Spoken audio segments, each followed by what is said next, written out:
Shabbos Parshas chukas, connecting the dots of Parshas chukas, especially such an action-packed, exciting, strange. Begins with the paraduma, the ashes from a red cow, mixed with water, sprinkled on people that are tameh. Shlomo Melech said, "I don't get it. Rechoika mimeni." This is perplexing. Next thing you know, Miriam dies. And the connection between that, even though it's 30 years later, it's the end of the journey of the Jewish people in the desert. Miriam dies to teach us, just like Paraduma atones, righteous people atone. When they die, a righteous person dies, they atone for the Jewish people. Next thing after, of course, Miriam dies and there's no well, Jewish people protesting. No water. We protest a lot. No water. God says, don't worry. Tells Moshe and Aaron, get the water out. But speak to the rock.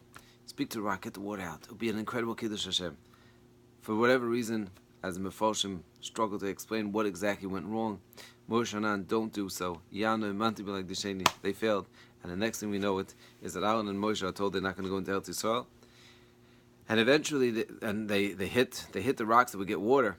But the opportunity of Kiddush Hashem, where they could have spoken to the stone, we didn't get. After that protest and after getting the water, we're continuing in our travels to get into Eretz Yisrael. We're in the southern part of Israel. We could just go straight up north through Edom, Edomites, and we're in. Nope. Moshe Rabbeinu sends a message to Edom, our brother, and Edom says, watch out, I'm coming with the sword. Moshe told him, you should know we went to Egypt and we cried to Hashem and we did this and this and this and that. He's not impressed. So we end up moving along, trying to get to the eastern part of the Jordan River in order to get in through there. But before we do that, Aaron HaKohen dies. Rosh Chodesh Av. He dies.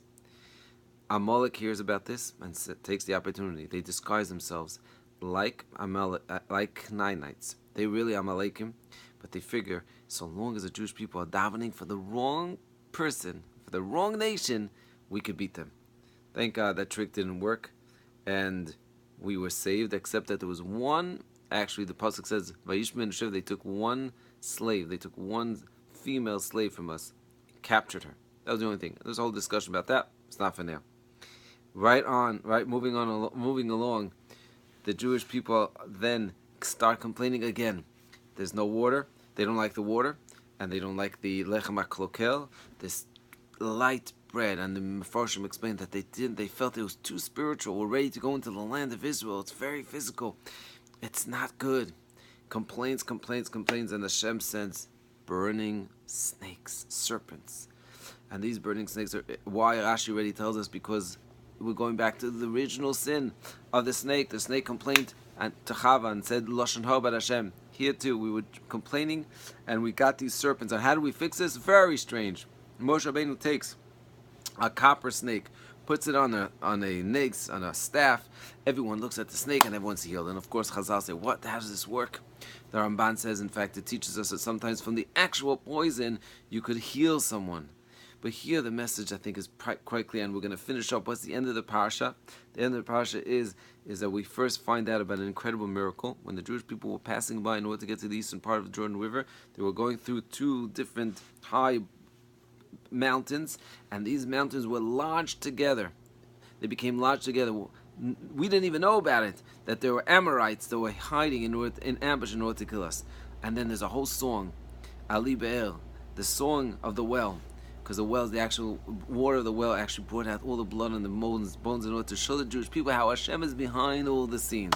And last, we have Sichon and Og, the last two giants, where we have to take them down in order to get into Eretz Yisrael. What's the message?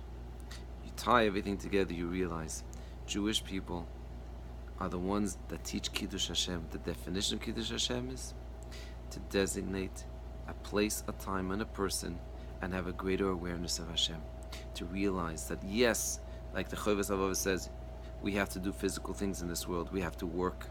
We have to act in a physical and put our ishtadlus in. But never lose sight that it's really Hashem. And how do we not lose sight of that? When we use our speech, when we daven, even when we speak to the Selah. Moshe Rabbeinu was told to say Mishnayos. Why? Because at the end of the day, everything is being run by the Spirit of Hashem, by the spirituality that exists in this world. And that is something that we continuously need training of. We should have an amazing Shabbos. Hatzlacha Rabba.